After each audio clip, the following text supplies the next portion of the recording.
Welcome to the Slop Farm. Enjoy the video. You will start by enabling TalkBack so the phone speaks. Go to Settings, Accessibility, TalkBack and toggle it on. You must allow microphone and storage permissions so apps work.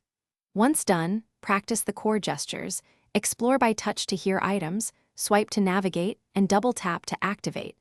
You do this now because learning gestures early avoids frustration later. Make sure your volume is loud enough and a headphone is available for private feedback.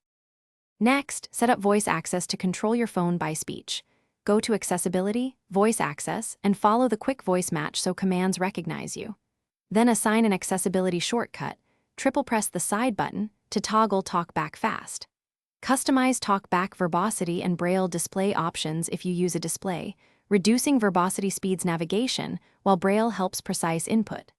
Once configured, combine voice commands with gestures for a smoother workflow, and test launching apps and sending messages. Finally, practice daily tasks.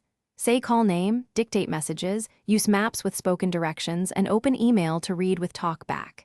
If speech stops or gestures lag, restart the phone first.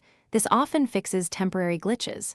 If problems persist, use safe mode to check for interfering apps or toggle TalkBack via your shortcut to reset settings. One key troubleshooting tip: if TalkBack responds strangely, reduce verbosity and rerun the tutorial to recalibrate gestures and speech timing. Thanks for watching.